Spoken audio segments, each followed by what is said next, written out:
Assalamualaikum warahmatullahi wabarakatuh.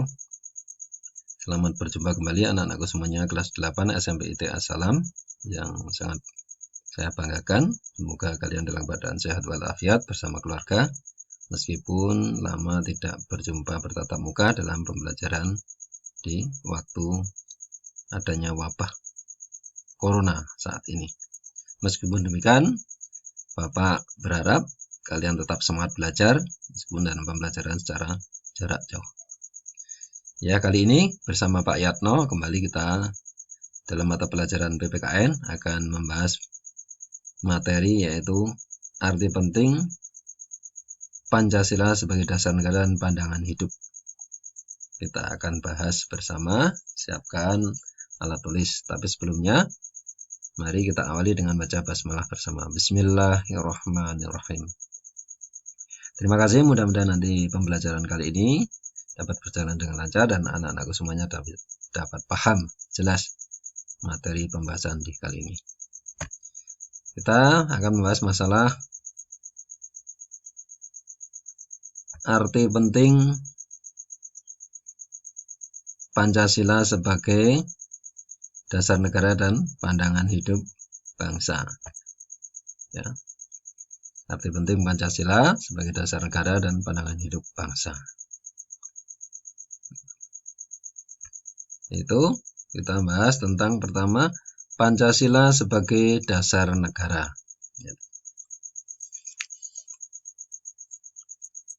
Kedua, Pancasila sebagai pandangan hidup.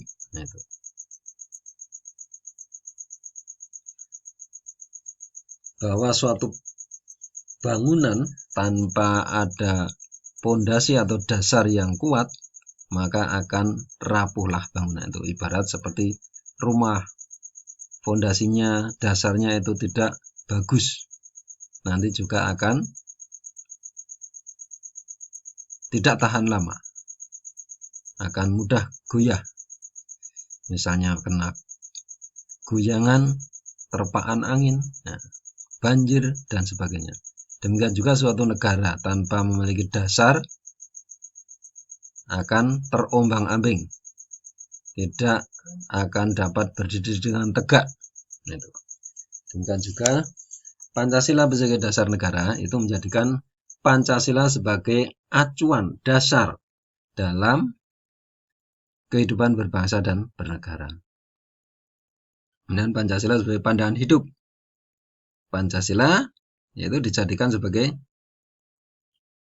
petunjuk, pedoman dalam berkehidupan berbangsa dan bernegara.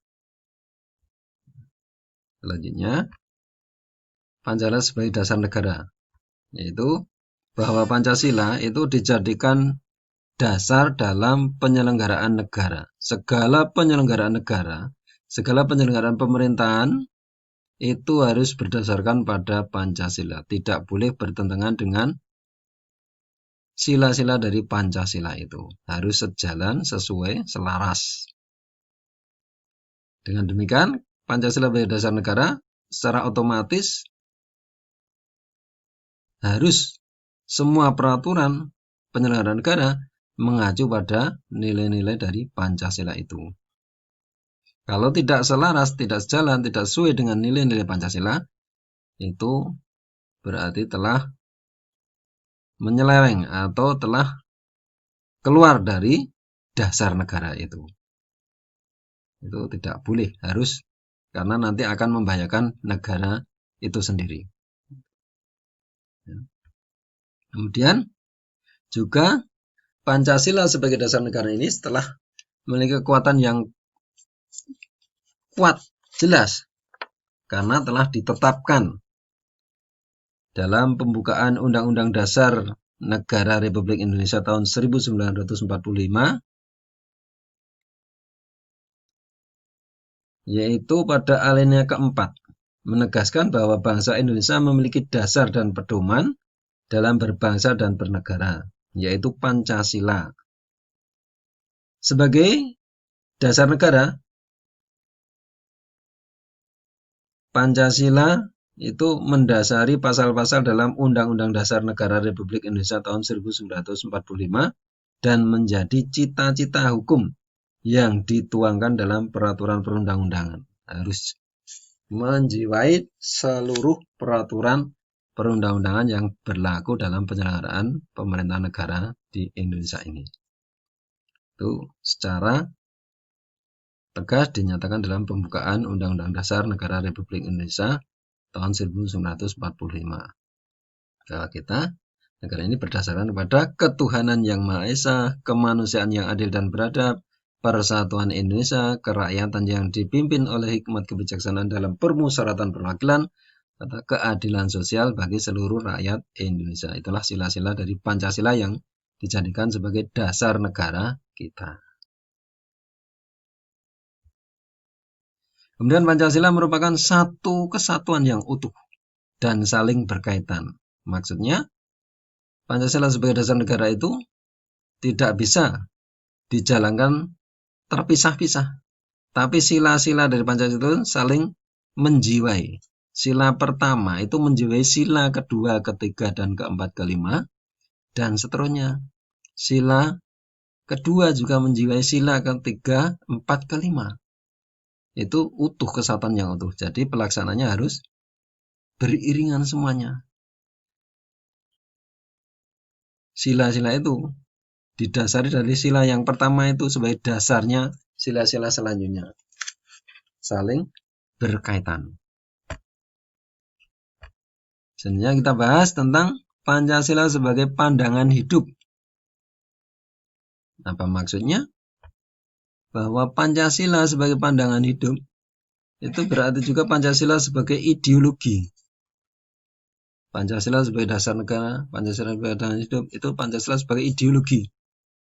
Yakni Pancasila jadi keyakinan bahwa Pancasila itu merupakan cita-cita, keyakinan, dan kepercayaan yang dijunjung tinggi oleh bangsa Indonesia dan dijadikan pedoman hidup dan pandangan hidup dalam seluruh gerak aktivitas bangsa dan negara dalam kehidupannya.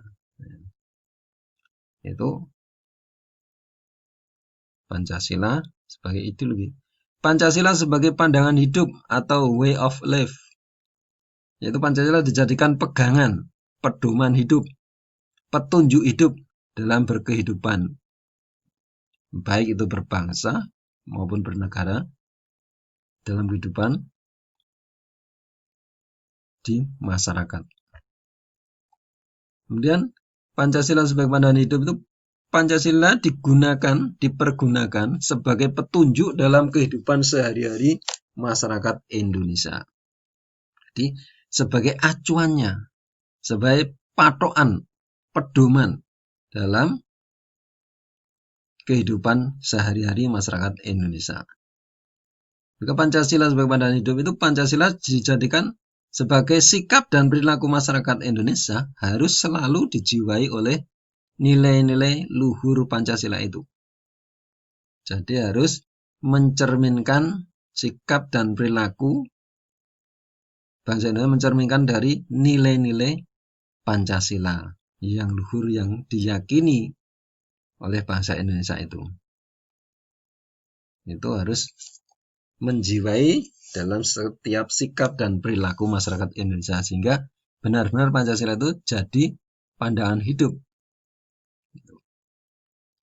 Itu demikian pembahasan dari Pak Yarno. Mudah-mudahan anak-anakku semuanya paham sehingga dengan demikian anak-anakku nantinya dapat menjawab pertanyaan yang sudah Pak Yarno berikan dalam tugas pada kali ini. Ada kurang lebihnya mohon maaf. Mari kita akhiri dengan membaca hamdalah untuk berjumpa kembali di pembelajaran yang akan datang. Alhamdulillahirabbil alamin. Assalamualaikum warahmatullahi wabarakatuh.